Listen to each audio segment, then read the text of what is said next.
today's live session. Uh, so, uh, as you all know, I sent one feedback form, a completely anonymous feedback form yesterday, and till now, 27 of you have responded. Uh, so some of the comments that you have put in, they are really useful. Okay, I mean all of of course all of them I can understand, they are very heartfelt and uh, coming from a good place. But given the constraints, and as some of you have already mentioned in those comments side by side, that you understand what the constraints are, so thank you for that. So given these constraints, there's only so much change that we can do. Okay, some of the changes which you are requesting for may not be practically possible. So for instance, some of you have pointed out that you absolutely do not like this system of sending pre-recorded video lectures, which was a little bit surprising for me, but I mean, it's an opinion. Uh, Now, if those students are present, let me just explain the primary motivation behind that. The primary motivation is that so it has to do with the restrictions of mobile data and the difficulties in net connection. So if I upload it on YouTube uh, a priori, then what happens is that people even in the remote villages, they can access YouTube even if they have a bad connection. They may have to wait maybe half an hour for a 15-minute video to load, but the fact remains that it can load. Furthermore, YouTube has the option of loading the videos at different qualities. So I have noticed that even at 480p instead of the 1080p, almost the HD quality. So instead of that, if those videos are watched at 480p, some of the writing, I mean, it's almost equally legible. At 360p, it is not that much clear, but it is still viewable. Okay, most of the writing is viewable. Some writing gets a little bit bloody. So loading a 480p video is much less strenuous than this thing. And I can tell this almost from a first-hand experience, because one of my cousins, I mean, it's a very young cousin, so she's doing her bachelor's in a remote village in Assam. Okay, and her net connection in her village is very bad, very bad. So she is able to see the NPTEL videos, but when her professor from a nearby town is trying to deliver the online lectures, she can barely see anything because she has to stand outside under the tree, only then she gets it. So I know, I mean, these are some extreme situations, but even if like there are 5 students like that in class, it's difficult. So the the live session, the lecture delivery through these live sessions, that is not something I'm going to change. Okay, I'm going to keep sending the pre-recorded videos, and I'm sorry that you don't like that. Another reason, which is slightly a negative reason, I'll point out, is that when I'm sending, why you don't like this, why some of you don't like this pre-recorded thing, is that when I'm sending this pre-recorded lectures, many of you, or not many of you, at least some of you, I mean, uh, what happens is that, and what I'm going to say is a little bit unpleasant, is that the responsibility of learning, it is shifted to your shoulders solely. Unlike a lecture session where the only responsibility for you is to actually turn up to the lecture, and then within the constraints of that time, whatever is delivered to you, listen to it. But if I send the pre-recorded video lectures, the responsibility goes to your shoulder, and then perhaps because of the way that you have been learning all these years, it becomes uncomfortable for you to learn. Okay, so this is the unpleasant thing I wanted to point out. Uh, so I will continue to send the pre-recorded videos. Maybe some lecture content I can try to deliver live. I will see about that. But for now, we stick to this method. Regarding the live sessions, I am aware that I mean, there are certain flaws in the way that we are proceeding here. Okay, and some of you have actually pointed this out, some with some very concrete suggestions to help improve this. So I will definitely try to incorporate those things. Okay, so maybe not immediately, but I'll definitely try. Okay, so don't expect miracles to happen just in today's class. I'll try, but we'll see. Okay, so some of you are raising your hand. Do you want to ask something, Akshay? If so, please unmute yourself and ask. If not, please lower your hand. Okay. Uh, so just like previous classes, we'll continue our doubt clearing sessions. But today, I would prefer if we can have a more focused approach towards the problem sheet on the kinematics. Okay. So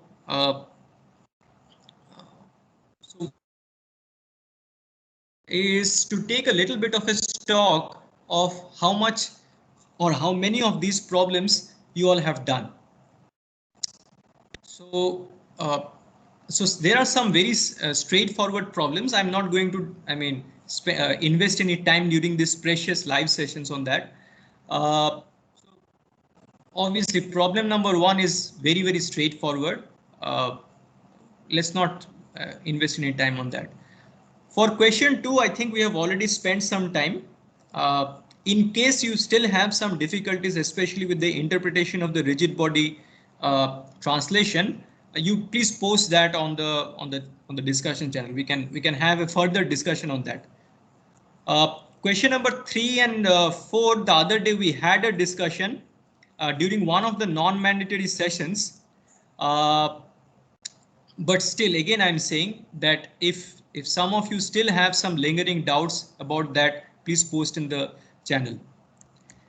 Now, regarding this question number 5, 6 is again like question number 1. Problem number 6 is again like problem number 1. You just have to plug in the formula, the values in the formula, you get the answer. Now, for question number 5, question number 8 and 9, these are basically theory. Okay, I did not put it in the lecture because I just have to wade through a lot of algebra to show these things. I think it's better that these things you derive by your own hand. Like when we were students, we did all these things by our own hand. You also do this. You learn far more than just looking at the video with me deriving these things. Okay, so question number 5, 8 and 9, those are very straightforward. Show these things. So go ahead and do it. So regarding question number 7, we have discussed a little bit, but not too much. So let's start our discussions maybe with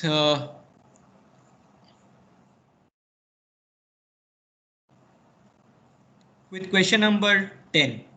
Okay, so some of the things are critical. We can go back to the some of the earlier problems, but for today's section, for today's session, in order to have a little bit of structure, let me ask you this: how many of you have attempted problem number 10?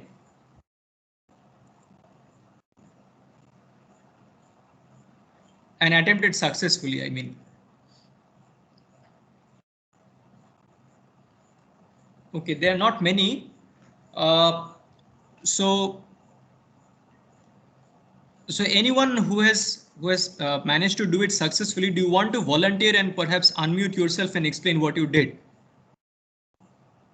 Because if from your side I get an answer, then the whole thing becomes a little, at least psychologically it becomes a little bit more accessible to your batchmates. It's I know the feeling that if my friends can do it, I also can. Instead of the practice that whenever you're facing a little bit of difficulty, I just jump to it and give you the solution. Then it becomes like, okay, only sir can do it. It should not be like that. So some of you who has done it, if you can please volunteer to just unmute yourself. Otherwise, I'll start calling names.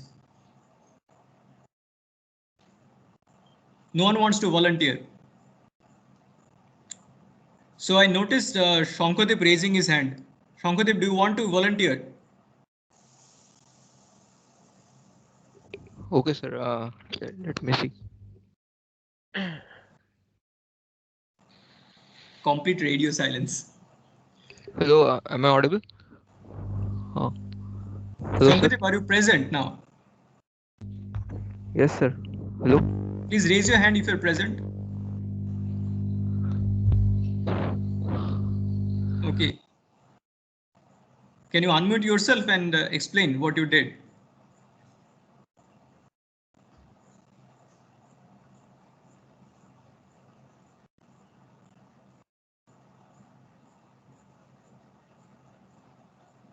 All right then, since there's a problem with your mic. Anyone else wants to? From the MTech students? Shangodip, you can lower your hand.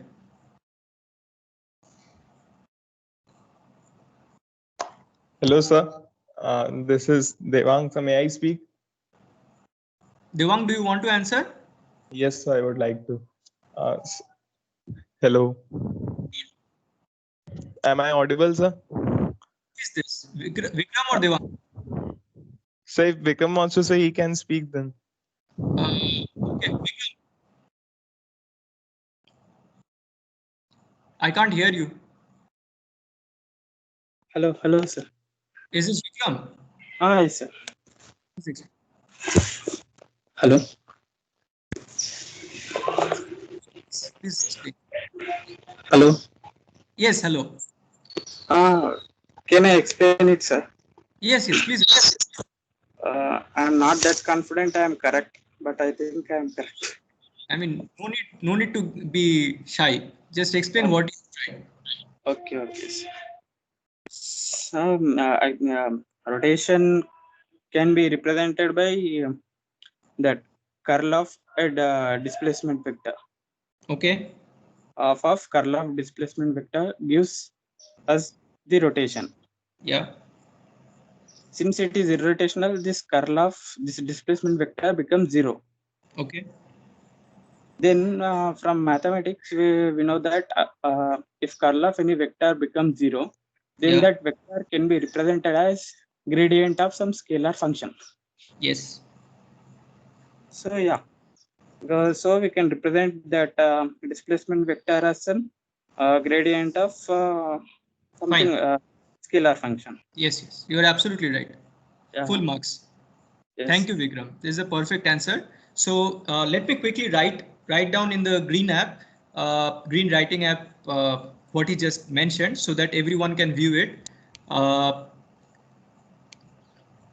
So I believe this green board is visible to everyone. Okay, so just raise your hand if it is visible. Okay, all right. Please lower your hand. So it's like this, that it's mentioned in the question that that the rotation is 0. So if you go by the theory, then the first mention of the rotation was with respect to the rotation tensor, and then within that section itself uh, we had the alternative representation through the rotation vector. So so this is problem number 10.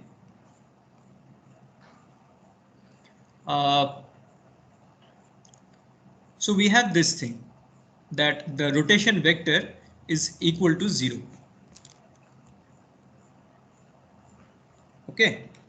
And the three components of the rotation vector, the way that they are set up, we can actually write this as omega is equal to half gradient cross u,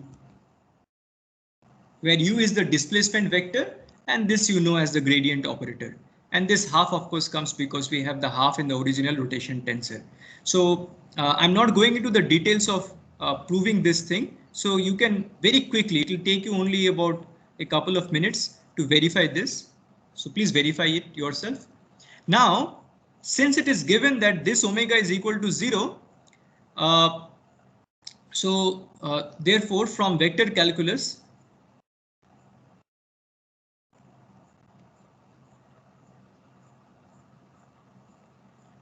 we can directly say that the U must be of this particular form, where phi is some scalar quantity.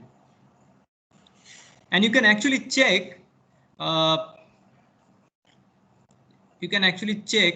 that this particular thing is a 0, and this is actually a mathematical identity. So it does not absolutely matter what phi is. As long as phi is a scalar, this particular thing will always hold true. And because this holds true, whenever that is true, that when the omega is 0, and because it is of this particular form, we can immediately conclude that the u vector, the displacement vector, will be representable in the form of a scalar gradient. Okay, so it's as simple as that. And the hint that I have given, use the idea from irrotational fluid flow. This is exactly the kind of thing that we did back in fluid mechanics. So when we said that it was irrotational flow, we said that the vorticity or the rotation vector was 0, except the only difference was that then the rotation vector was actually like a rotation rate. So in place of this thing, what we had was omega is equal to instead of this displacement vector, we had the velocity vector. Otherwise, it's absolutely the same thing, and we were able to write that the velocity is like a grad of phi, where or sometimes it is also represented as the velocity vector is equal to minus of grad of phi. Okay, so that is something very idiosyncratic to fluid mechanics, but the fact remains that this is some scalar gradient. Okay, that's all there is to it. Okay, the next question is very interesting, problem number 11. So again, my question to you, how many of you have successfully attempted this?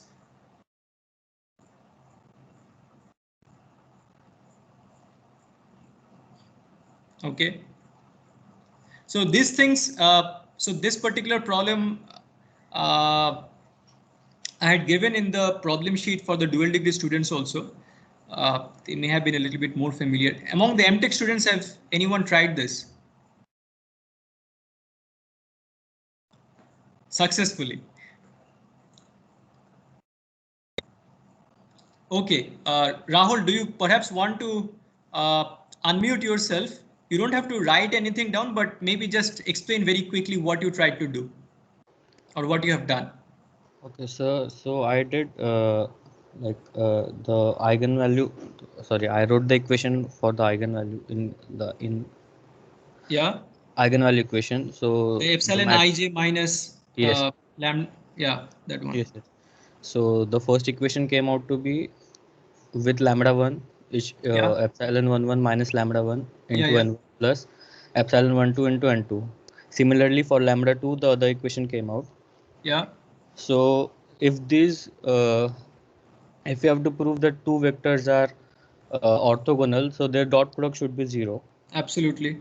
So I took one equation from lambda 1 and the other from lambda 2, and then I Okay. took the dot product of them, and then it came out to be 0.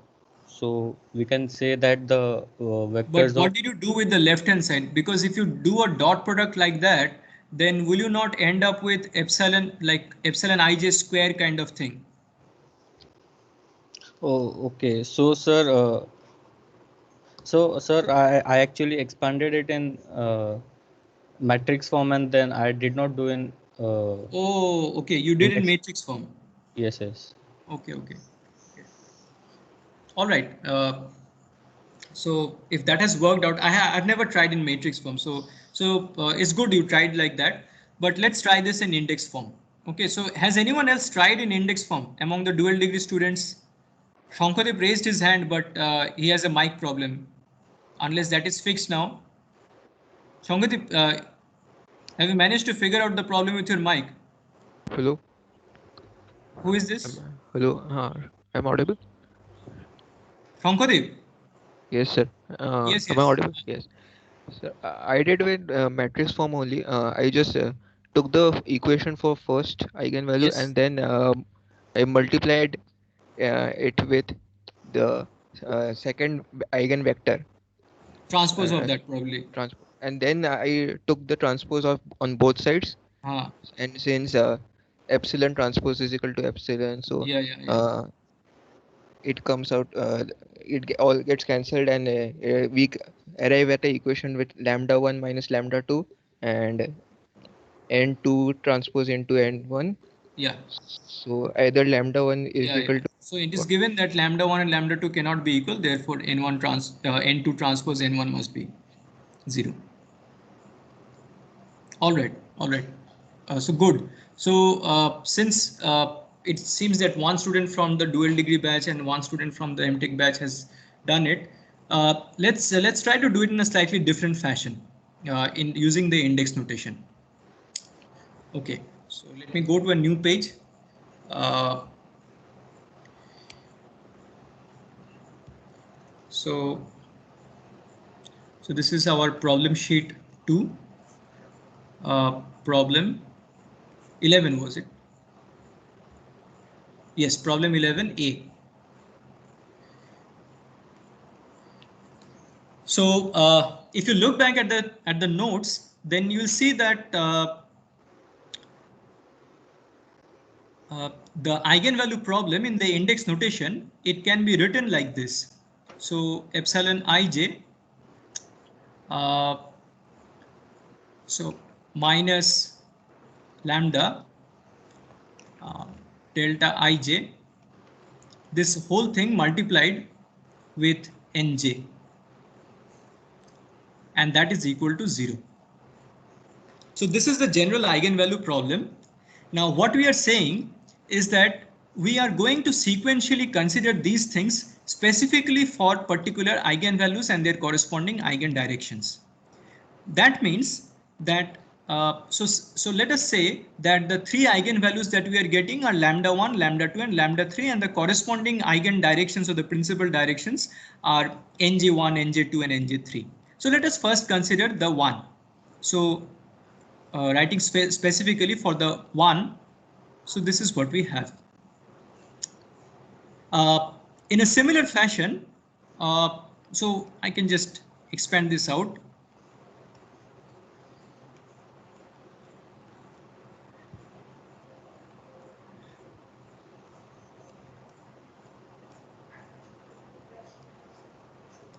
You note very quickly before proceeding anything that this delta ij nj1, that is basically ni1. Okay, so let it be there. Next we are going to write the same thing for the second eigenvalue. So again same kind of thing, but this time for the second eigenvalue.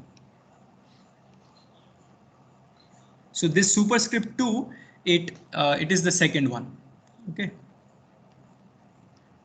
similarly here.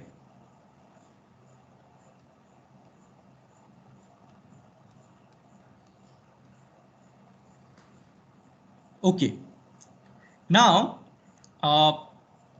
we can write one more step here, that epsilon ij nj2 minus lambda 2, and this Kronecker delta substitution I will actually do. So this is ni2. Now because my motivation is to arrive, or let me just go to the rough column and quickly write down that since my motivation is to arrive at something like this, that ni1 ni2 is equal to 0, because what this is equivalent to is that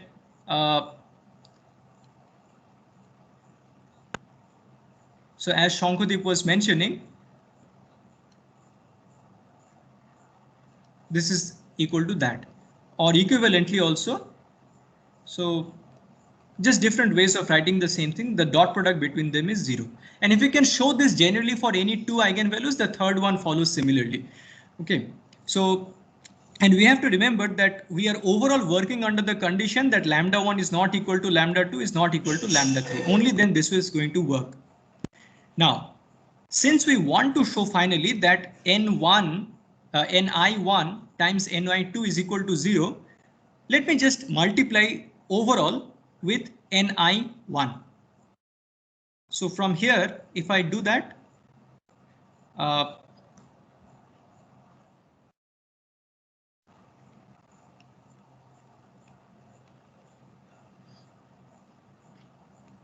I multiply with ni1.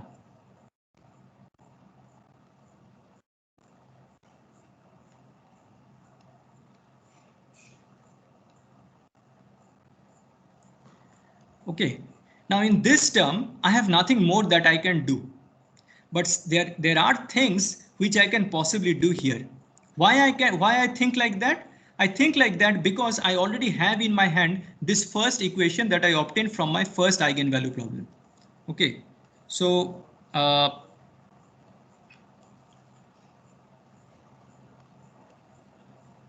is someone saying something in the chat? Just give me a second.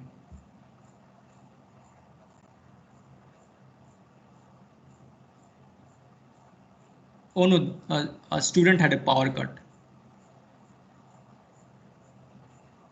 That's fine. One dual degree student has a power cut. Okay, so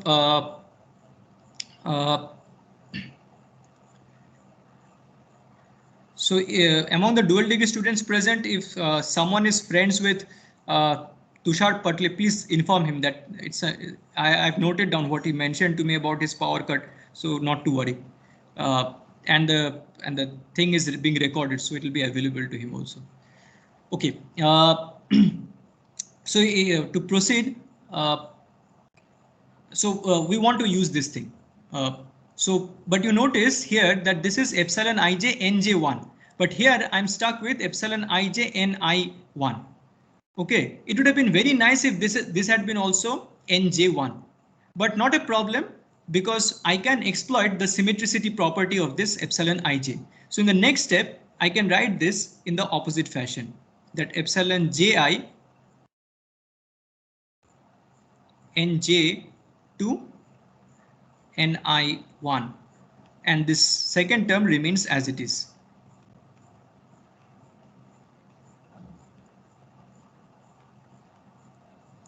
Now comes a crucial clever step.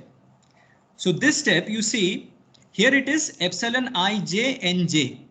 The key thing to note here is that in this epsilon, it is the second index which gets repeated here. So it is the second index j which gets repeated here. And now it is the same thing here, that epsilon ji, so here you have I. So it is the second index which gets repeated here. So if this is true, if this thing is true, then it must also be true that epsilon ji ni minus lambda 1, so the other way around. Okay, so what we are going to do is, here we are going to interchange the indices between the j and I.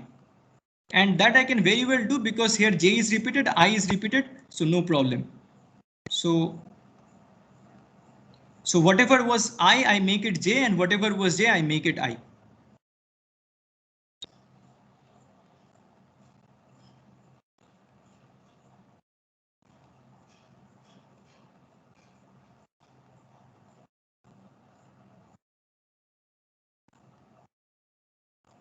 Okay, now we are almost done. In the next step, what we are going to do is epsilon ij nj1. I'm just going to replace from here.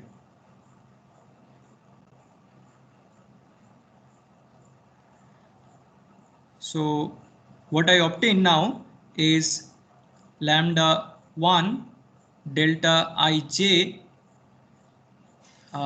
nj1, and I already have a ni2, and on this side I have this lambda 2 ni2 ni1 equal to 0. This delta ij nj1 that I can write as ni1, no problem there.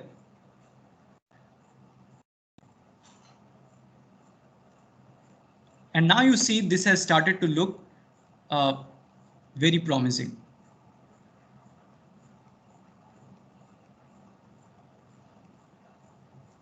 So all that I have to do is take this thing common. So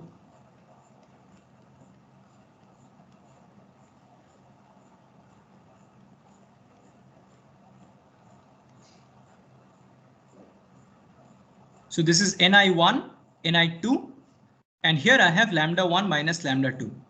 But according to the question, we are working under the assumption that lambda 1 is not equal to lambda 2. So the only possibility for this left hand side to be equal to 0 is that this ni1, ni2 must be equal to 0, which is what we wanted to show. Okay, this is what we wanted to show, and we can check the question also once more, that we just had to prove here that the eigenvectors corresponding to the unequal eigenvalues are orthogonal to each other. So we have just shown that. Okay, so that's what the proof is. So so regarding what I have just done, if you have any doubts, you please ask immediately.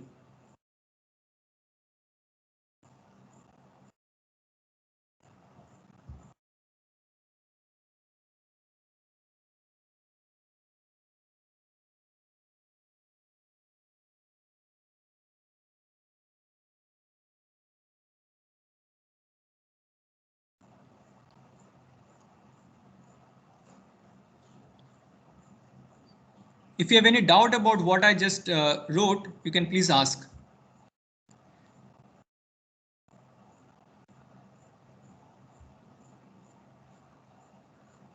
I'll wait a minute. So Shivangshu, you are raising your hand. Do you want to unmute yourself and ask something, please?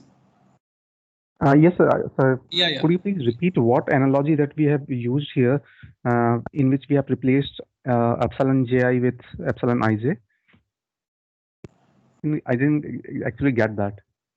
So we know from the symmetricity property of epsilon that this second order tensor epsilon, that is equal to epsilon transpose. Okay, so this Right, thing and this, the equivalent representation of this in the index notation is that epsilon ij is equal to epsilon ji. That's what I have used. Okay, so very well. Thank you. All right.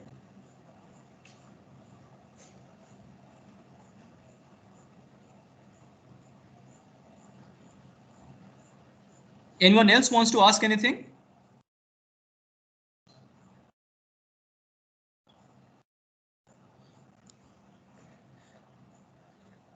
Okay, if not, then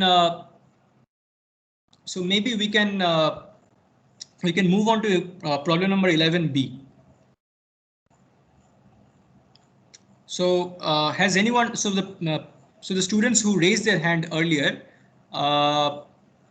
so Shankadeep and who was it? Vikram? Maybe Rahul. So have you done 11b? No, sir. Who is saying no? Rahul. Okay. Rahul. Okay. Shankadeep, have you tried 11b?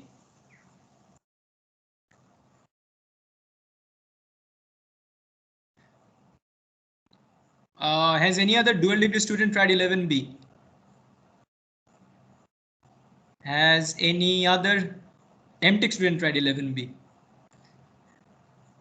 I feel like an auction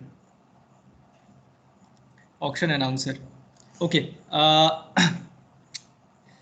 So let's take a look at the question. Question number 11b in problem sheet 2. So it is said, show that the state of strain referred to a set of coordinate axes that are aligned along the principal directions is purely diagonal. So we are looking at a very specific way in which the state of strain is represented, and the specific way is that instead of the general direction of this x1, x2, x3 axis, these are now oriented along the principal directions. So so it is very much like the situation we had in question number 3. In question number 3 also, you were asked to consider that well, it was not written explicitly that the coordinate axes were like that, but we did use that in question number 3. So it's the same kind of situation 11b, where you are asked to orient your coordinate axis along the principal directions.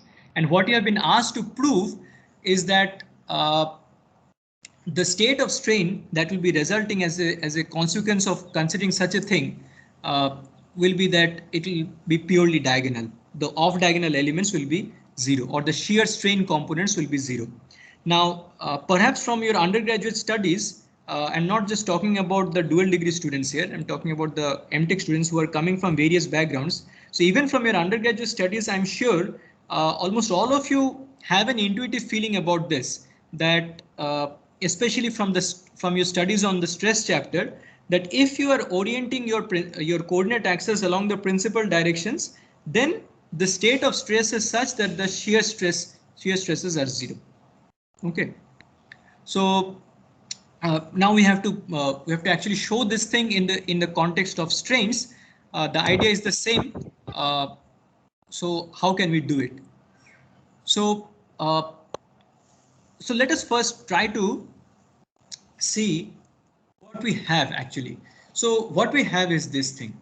So this is problem sheet 2, problem number 11B. Now suppose we have a general state of strain. A general state of strain means we have all these 6 independent elements sitting in the 9 places.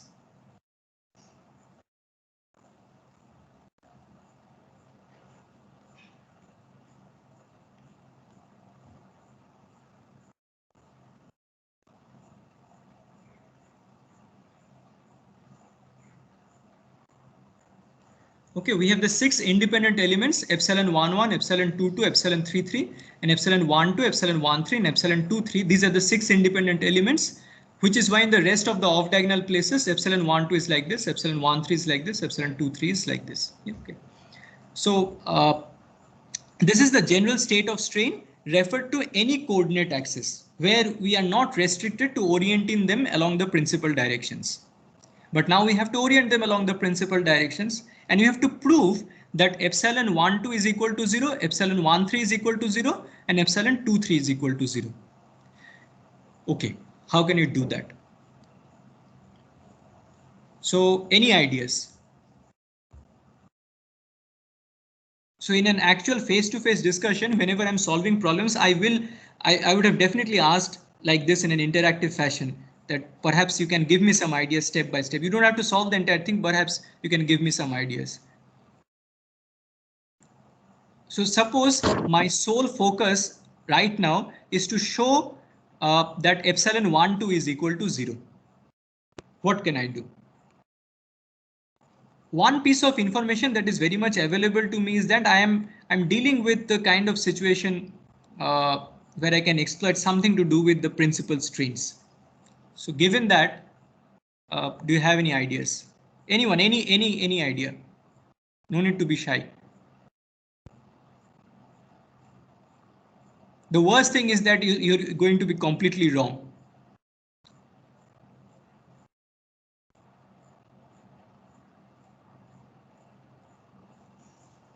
Okay, tell me this. Suppose in a general, okay, Dipanshu is saying something. Our eigenvectors are E1, E2, and E3.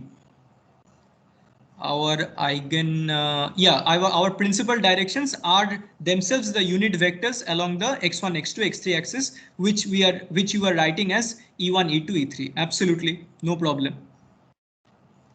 So that is very much the first important thing that you need to notice, and this is absolutely correct, Dipanshu. So what do you think next we should do? Because you see, our sole focus now is to actually show that epsilon 12 is equal to 0. If we can show epsilon 12 equal to 0, following the similar method, we can show epsilon 23 equal to 0, epsilon 13 equal to 0. We just have to show only one of them. Okay, we try with this thing, epsilon ij minus lambda. So see, you can't write like that, okay? You have to be a little bit careful. When you're writing in terms of this epsilon ij, you must write minus lambda delta ij using the Kronecker delta. Otherwise, the two terms inside the brackets, they are not of the same tensor order. Lambda is a scalar, and epsilon ij that you have written here, this is a tensor of order 2. Okay, both of them should be of the order 2. It can be made by multiplying the lambda with the Kronecker delta ij. Okay, so yeah.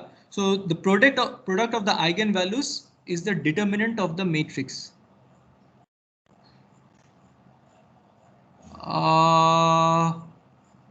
No, if you say that the product of the eigenvalues is the, okay, so, all right, okay, so what do you want to do with that piece of information? Akshay, Shubham, we can apply rotation transformation, but it will become lengthy. Yes.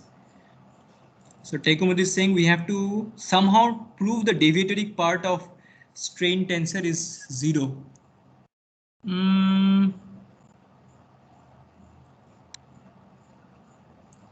Not strictly speaking. Not strictly speaking. It is true that the deviatoric part brings out the off diagonal terms, but it also brings out something in the diagonal terms also. That is not undisturbed.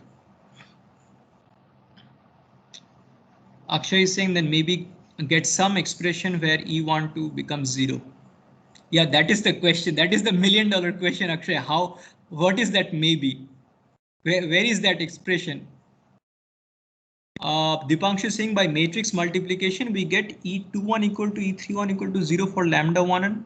I did not get you, Dipanshu. Can you please unmute yourself and say? So your initial idea was perfect, but this one I did not understand. Okay, so can you please unmute yourself? Sir, if we take lambda 1, the lambda 1 eigenvalue and eigenvector E1, E1 Okay. cap is nothing but 1, 0, 0. Okay. Then we multiply epsilon ij minus delta lambda del ij into E1 cap and Okay. perform matrix multiplication and Okay. equate equal to 0. Okay. Then we get epsilon 1, 2 and epsilon 1, 3, which is epsilon 2, 1 and epsilon 3, 1 is equal to 0. Because the right hand side is equal to 0 vector, 0, 0, 0. Really? Sir, we use the matrix multiplication of the eigenvalue equation epsilon ij minus lambda delta ij into n E1 cap. This Let's matrix try that. Let's try that. Okay. So let's go to the rough column. Okay, and what you are saying is we have this entire thing. So like this: epsilon 1 2, epsilon 1 3, epsilon 1 2, epsilon 2 2, epsilon 2 3, epsilon 1 3, epsilon 2 3, epsilon 3 3. This entire thing minus lambda. So this is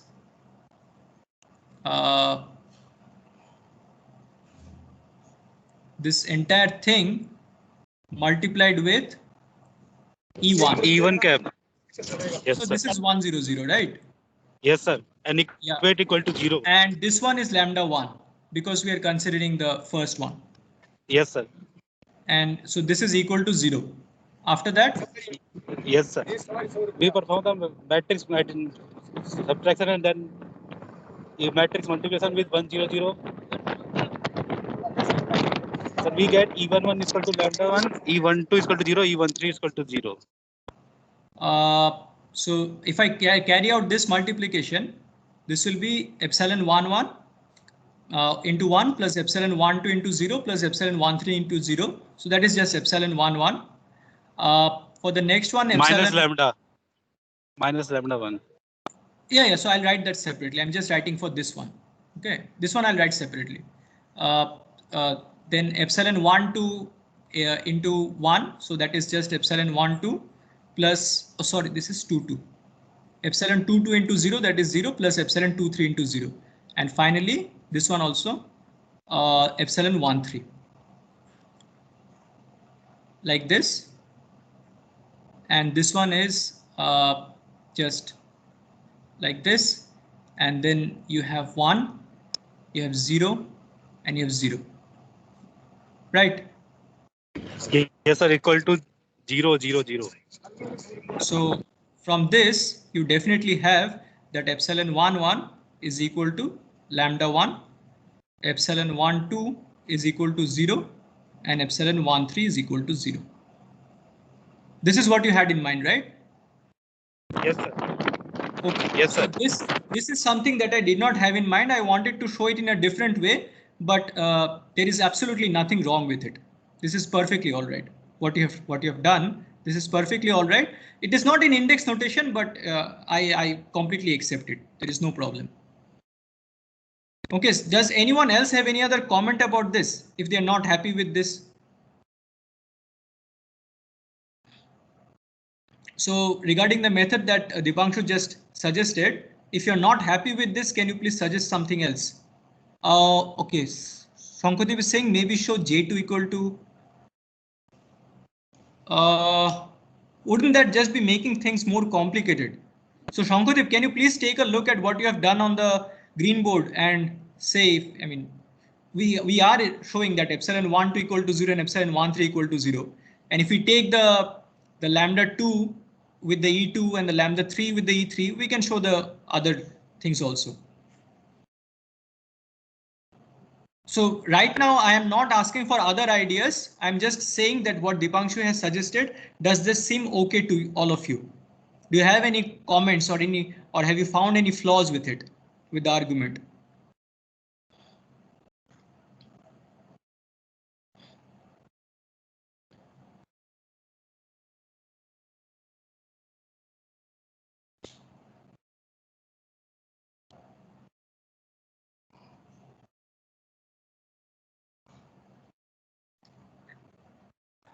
So people who are agreeing to this line of attack, please raise your hand.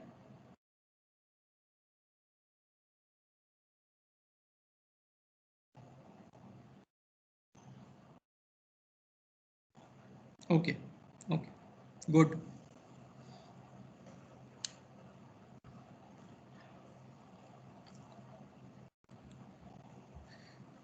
All right. So we accept this solution and we move ahead. Okay. We can also do it using index notation, but you have to write 2-3 sentences in relation to that. I think what Dipanshu has said here is very clear, clearly presented. We did not unnecessarily complicate this further. Okay, this is perfectly all right. Okay. Next, so this is good, Dipanshu. Well done. For problem number 12, again, this is just a plug and play kind of problem. I won't invest any time on it. Question number 13, I won't do, but I'll ask. I won't do it like question number 10 and 11, but I'll just ask. The first so Ovirup is having a comment. The first matrix after multiplication should be epsilon 1 1 0 0. Have I made a mistake here? Let me see.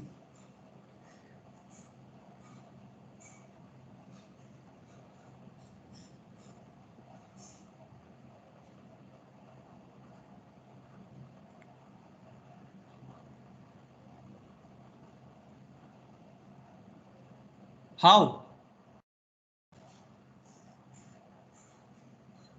Oviru, you are saying that in the second row epsilon 1 2 should not come. Can you please unmute yourself? Okay, okay, all right. Yeah. Okay, so we go back to what we were saying. So in question number 13, I'm not going to actually do the thing, but let's just quickly discuss what it is. So you have been given a certain deformation field, the connections between the position vector components in the current and the deformed in the undeformed configuration through this small x1 connected to the capital X1, the small x2 connected to the capital X2 and X3, and the small x3 connected to the capital X3 and X2. Okay. Now what has been asked is to determine the displaced location of the material particles which originally lie along the plane circular surface given by x1 equal to 0 and this particular circle x2 square plus x3 square is equal to some radius. Okay, where we understand that the radius has to be greater than 0. So it is referred to as a plane circular surface because you understand that for so where if it is given to us that the x1 is identically equal to 0 all along this circle, then we are actually working on the x2 x3 plane, and very clearly it has been written that the equation of the circle is very much in terms of x2 square plus x3 square is equal to some radius. Okay, now the actual question is to find the displaced location of the material particles. Okay, so these x2, x3 are the original things. So in the displaced thing, what do you need? So my question is specifically to obtain the displaced location of the material particles which lie along this circle, what do you have to operationally do? Like algebra wise, what do you have to do? Hello, sir. Who is this? Bala said, sir. Yes, Bala said. Say.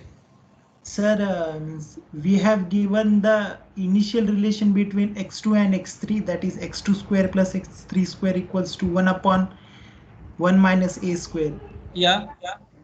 And means we have to find in new field there means x2 where it will be at some position now it will be go to at small x2. Yes. So we have to find out whatever the like the deformed shape is. So that deformed shape has to be represented in terms of the small variables, the small x1, x2, x3. So if you can do that, that is your answer. Yes, sir. So in that first equation means a given deformed shaped equation, from that we will find capital X2 and capital X3. Yes. And then we will that substitute in previously given. Yes. That is the correct procedure. Okay, thank you, Bala Sahib. Good. So here, so Bala Sahib has correctly pointed out that all that you have to do is to simply substitute the expressions, so the reverse expressions of x2 in terms of the small variables and x3 in terms of the small variables, and we are done. That's it. So okay, so from the given expressions of the small x1, x2, x3, you extract the reverse things, the capital X2 and capital X3, and just substitute in the equation of the circle. Whatever you get, that will be that answer that which is given to us in blue. Okay, and if you compare with the general conic section from coordinate geometry that we all learned in +2, so usually when you think about an ellipse, you are more familiar. I mean, we are all more familiar or comfortable with the form that x square by a square plus y square by b square equal to 1. But the more general form of an ellipse is slightly more complicated, and the particular form that is presented here, if you compare with the general conic section thing, you will find that this is actually an ellipse. Okay. Rahul, the conic section should be hyperbola, I think.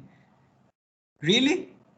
Yes, sir. Actually, when we solve the problem and we equate b square minus 4ac, we calculate b square, like the general conic equation is ax square plus by square plus c and that all. So when we calculate b square minus 4ac, then for the condition for ellipse is b square minus 4ac should be less than 0, and for hyperbola it should be greater than 0. Okay, and you are getting greater than 0. And I am getting greater than 0. Okay, we'll check once more.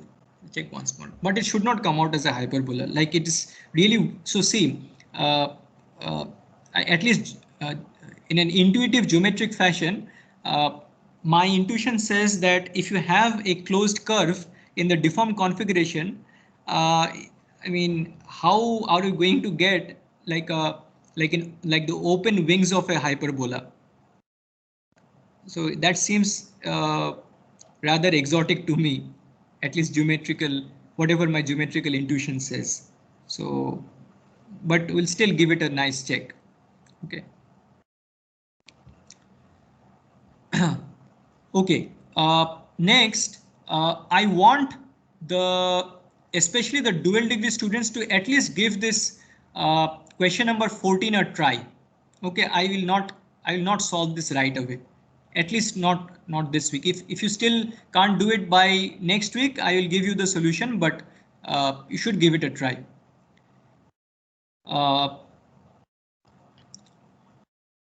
Has anyone tried this? Question number 14. By the way, I'm asking the dual degree students specifically. Has anyone given question number 14 a try? Apurv, what did you try? Can you just unmute yourself and explain? Am I audible? Yes. Yes, sir. Means after first deformation, Okay. I have taken the position vector as xi plus ui. Xi plus ui. Okay. And again putting on in that equation ui equal to aij xi. Say that again. And when we again put this in the displacement equation, ui equal to aij xi. Yeah. So in place of xj, we will put xj plus uj. uj1 means the first deformation. So, I mean, I hope so there's a little bit of a communication gap between you and me. So let me just make myself clear, okay, what I wanted you to do there. So you see here it is written that after the initial statements that they show that the total deformation obtained through two such successive infinitesimal deformations is equivalent to the sum of the two. So first of all, the two successive infinitesimal deformations that has to be effective through a product. Yes. So you have done that product, right? That product means I have founded that separately, u1 and u2. Yeah. So what did you take for u1? Aij, xj. Yes. And what did you take for u2? u2 equal to aij xj plus uj1. Yeah, but for that you are already saying that you are adding them up, right? Adding them up. If you do like that, you are saying that you are adding them up. But what I want you to do is to like two successive deformations means you have to product them. Like one deformation has taken place. On top of that, you are patching on another deformation. So it is like a multiplication. Yes, yes, I have multiplied xj plus uj to aij. Xj plus uj to uij. aij. So maybe if you can share a pic of that, okay, in the discussion channel later on. I'm not getting, okay, what it's sometimes difficult to just understand verbally. Has anyone else tried this?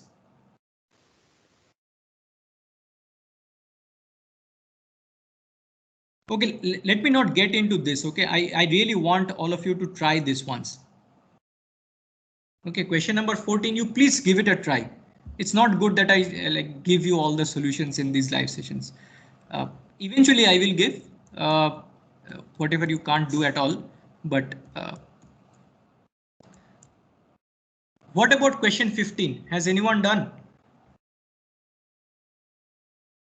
Okay, Rahul.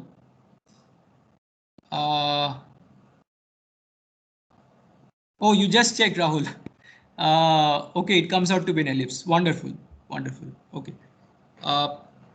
So Rahul, did you try question number 15? Yes, sir. Okay. Do you want to explain? Okay. We have the finite strain tensor as 1/2. The finite strain tensor we have. Actually, you know what, Rahul? You don't explain. If you explain, what is going to happen is that people are not going to try this. Okay, it seems like not many people have tried this. Let us wait for a little bit more time. Okay, so I understand that the dual degree students are also under tremendous pressure because of the ongoing CDC tests. Let's give them at least one weekend over which they can give this thing a try. Okay, if they've not already tried this. But I really want especially the dual degree students to try these questions. Okay, question numbers 13 to 17. And speaking of 17, I hope all of you have noticed the corrections that I made yesterday. So one of your batchmates, the MTech guys, he pointed out that the answer to the previous version was not matching, and I noticed that there was an error. Okay, it was not a typing mistake. There was an error in the carrying out the solution. So I have corrected it. Okay, so I hope all of you are looking at the correct version, where in question number 17, the answer is n hat plus minus E2 or n hat is equal to plus minus E3. Okay, so the previous version is gone. Okay, now coming to question 16. I hope like many of you have done this. Question number 16 is quite straightforward. So can you please raise your hand if you have done question 16? Okay. Okay, good. Yeah, good. All right. So maybe someone else this time.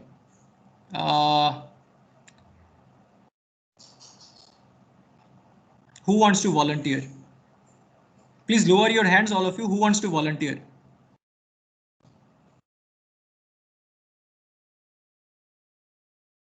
For question number 16.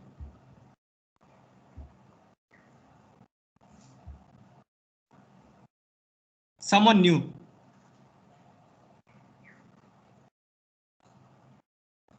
Otherwise, I'm going to start. Okay, yeah, Hima Vamsi Krishna Anala. Please unmute yourself and explain.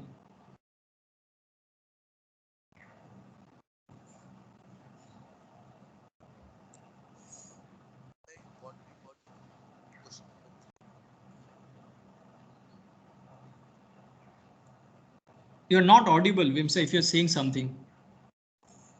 Hima Vamsi Krishna.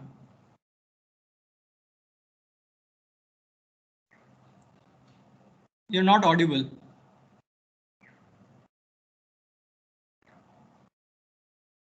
Sorry. Anyone else? Sir, the train is equal to 0. Okay, Ganesh, Vishwanathapalli Ganesh, can you please unmute yourself and say? Yeah. Yes, sir, I'm Ganesh. Yeah. So Hima, sorry, I couldn't hear you. Okay. Trace. Sir, see, yes. I understand, Hima, what you're saying. But let Ganesh say. Yeah, Ganesh. Sir, since volumetric metric strain is equals to sum of principal strains. Okay. Then the sum of principal strains are eigenvalues of epsilon ij matrix, sir. Okay. Then and sum of principal strains can be sum of diagonal elements of epsilon ij. Yeah. Then epsilon volumetric strain equals to epsilon 1 plus epsilon 2 plus epsilon 3, sir. Okay. So dou u1 by dou x1 plus dou u2 by dou x2. Okay. Then it will be 0, sir. Okay. So operationally, what you have done, you will get A equal to B. Yes. Okay. Now there is a subtle argument which you may not have noticed here. So I'm drawing everyone's attention to this particular subtle argument. So what Ganesh just said was in reference to the principal strains, and there is nothing wrong with it, except one little problem is that nowhere in this problem are we told that we are dealing with principal strains. Okay, we have also not been told that the axes are oriented along the principal directions. So if we say that our epsilon 1 and epsilon 2 and epsilon 3 are the principal strains, then strictly speaking it is not correct. But there is a way out.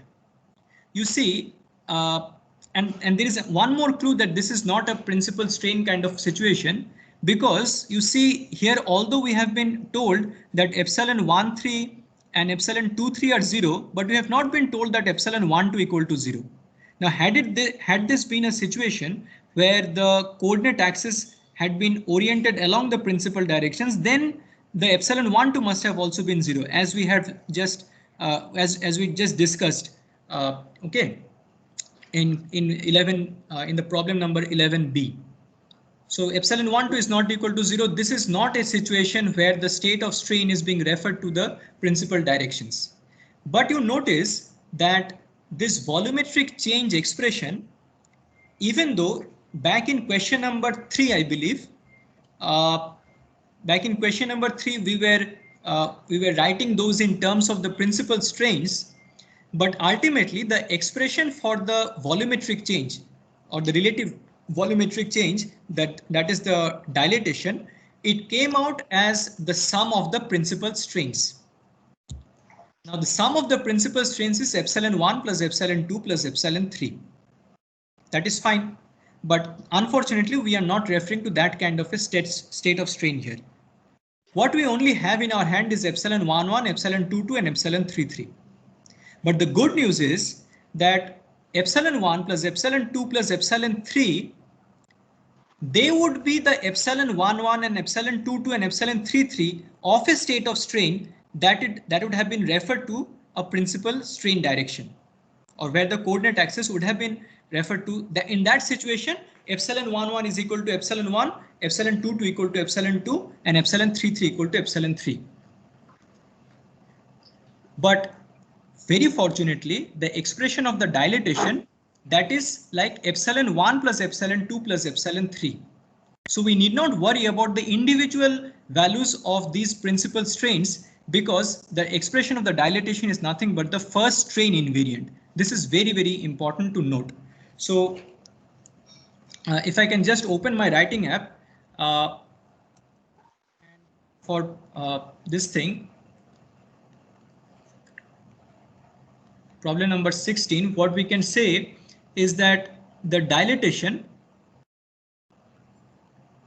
or the volumetric change, that is definitely epsilon 1 plus epsilon 2 plus epsilon 3. So these are all the principal strains, but we don't have them in our hand. What we have actually is in our current coordinate system, epsilon 1, 1 plus epsilon 2, 2 plus epsilon 3, 3. But you note that this particular thing is the first strain invariant, which is why doesn't matter in which coordinate system we are working. So we can immediately come back to our current coordinate system, which is given to us in the question, and we can immediately write like this. And you don't have to worry about the other strain terms. So whatever we obtain from here, that will give us the correct answer. So this is del U1 del X1, del U2 del X2, and del U3 del X3. Okay, and from this you will very much obtain that since the dilatation is equal to 0, we'll obtain that A is equal to B. Okay, so what Ganesh was doing operationally, it is perfect, but we just have to do this thing. Ganesh, you want to say something? Yes, sir. In 5C, we have done it now, sir. That's why I didn't tell first train. Oh, Acha, you have already done this. Okay, yes, okay, sir, very good. Very good. Yeah, very good. Well I done. didn't explain that one. Yeah, yes, yes. This is the key idea, right? The first strain invariant concept. Okay. Yeah. So Yash Haresh Bhai Bhayani is asking, sir, can we do this using the mean normal strain, because epsilon m is equal to 0? Yeah, so right. So the mean normal strain is just another way of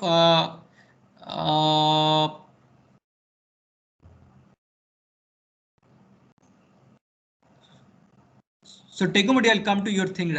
Just give me a minute to answer Yash Haresh Bhai Bhayani's query. Yes, the epsilon m is just another way of considering the dilatation. Okay, because that also involves the first strain invariant. But usually when we say that we are dealing with the dilatation, we directly write that first strain invariant and don't go about in a roundabout fashion talking about the mean normal strain. Okay, so I hope this is clear. Tekumudi, you were saying something. I did not quite understand. Sorry, sir, I'm wrong. Referring to what? Previously, you had written.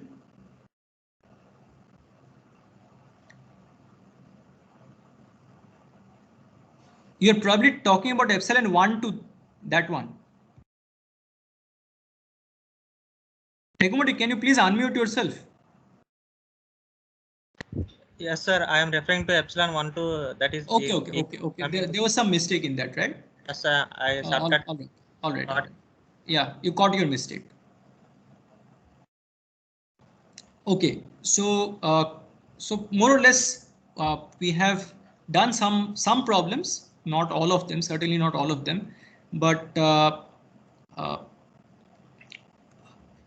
for question number 17. So I just told you the answer. How many of you have actually done this? Question number 17.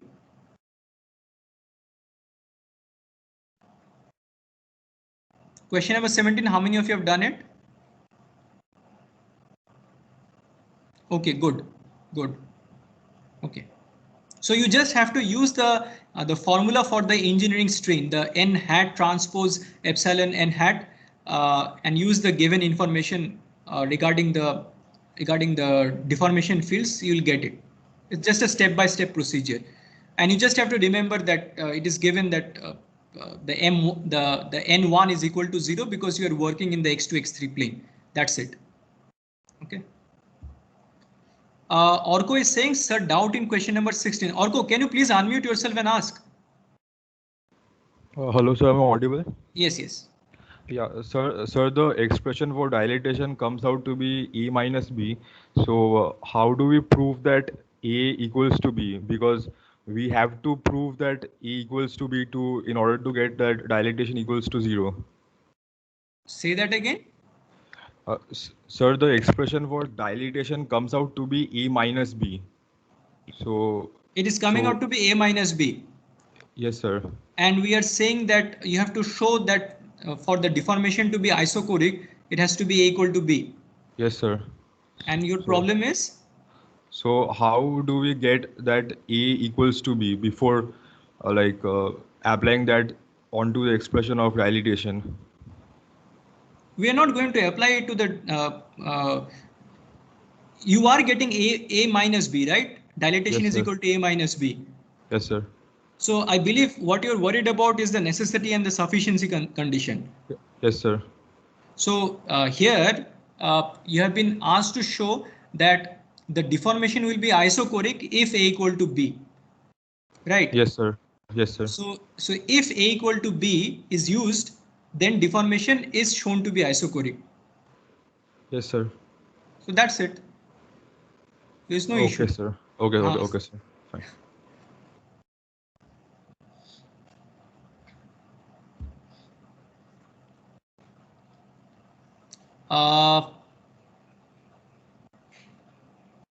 Okay, Shivangshu is asking something. So please explain the significance of strain invariance. At what level do you want to explain to get this explained? So Shivangshu, can you please unmute yourself and ask? Sorry, in question number 5B, it has been asked that you're still referring to your comment about, sir, please explain the significance of strain invariance, right? Right, sir. But this is in the context of a certain problem. Yes. So in question number 5B, Wait. 5B, yes. So it has been asked, why do you think it is a motivation behind calling them invariants?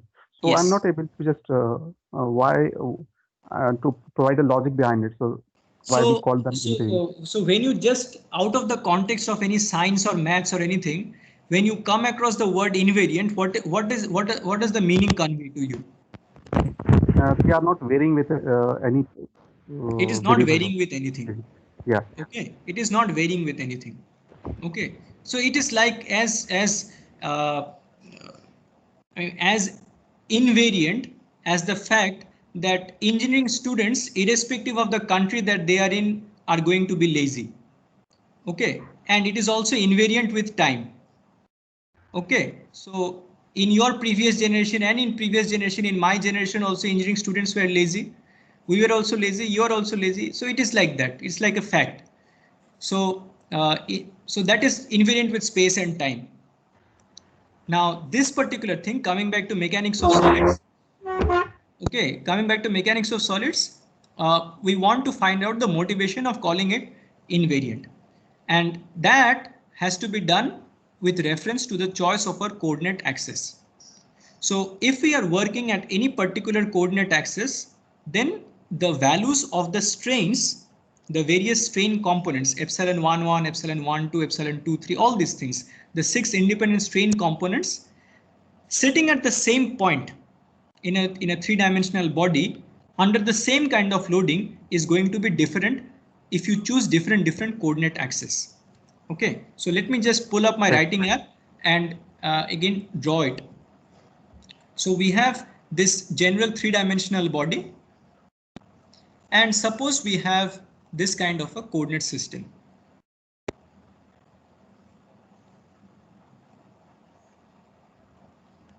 X1, X2, X3. And we are sitting at this particular point. Overall, the same loading is being applied on the body. So this loading is the physical truth. Even if there were no mathematics, no human beings, perhaps this is some kind of a physical situation that is happening even in the absence of any human beings, any mathematics, anything. Then also this point is being deformed. Okay, or this entire material body is being deformed. There will be certain displacement field present overall in the body. Now human beings have come. We want to write maths and we want to describe it on a piece of paper, do various computations about it. So we have set up our axis like this. But another human being comes and tells that no, I don't want to use this particular set of axis. I want to use another set of axis. So he goes on and chooses like this because he thinks that this is more convenient for the purpose, for the job at hand. And he names them as x1 dash, x2 dash, and x3 dash. Now please remember that we are still talking about the same physical situation. Refer to the first coordinate axis, the very same physical situation will end up with this kind of a thing.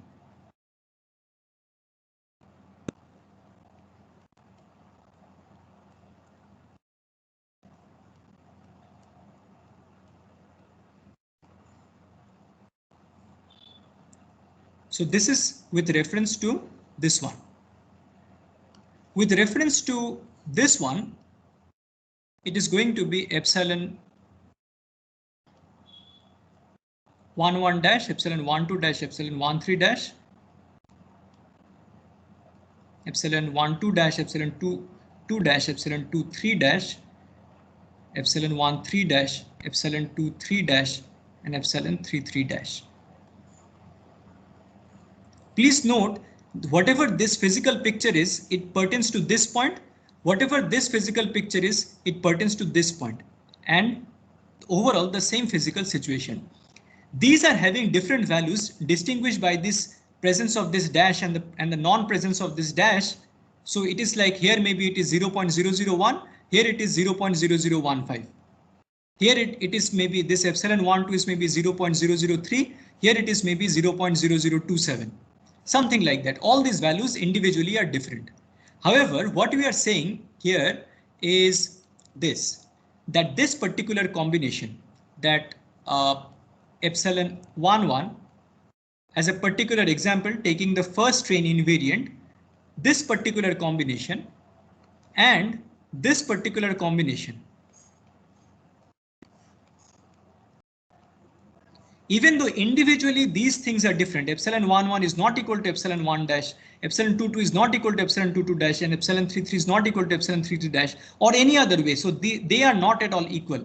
However, this particular combination, the sum of them, that has to be equal to this. So these two things are equal.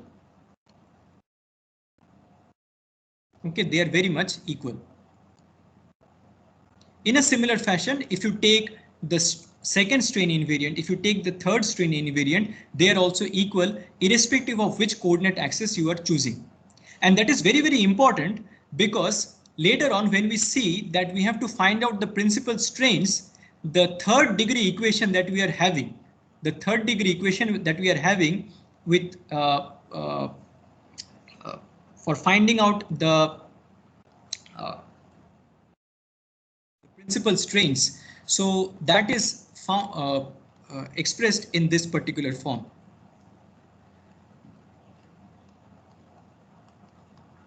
So where the lambdas, they will give us the principal strain values, and the J1, J2, J3, they are the coefficients present in this equation.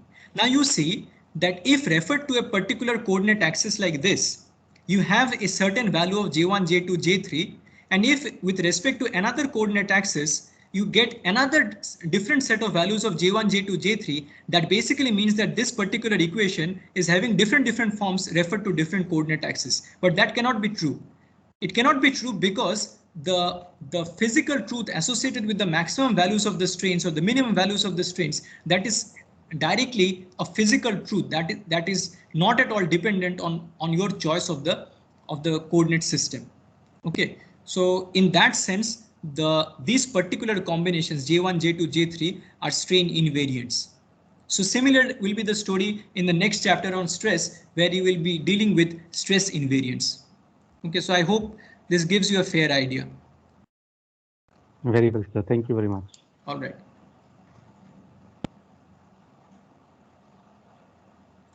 So guys, do you have a class after this or CDC test after this?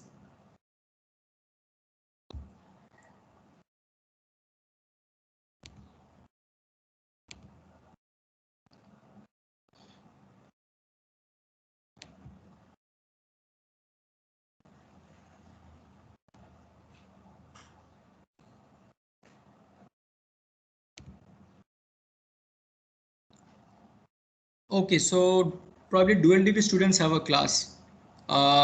Okay, so I won't hold you back anymore. I've already taken the attendance. Okay, so we meet next week.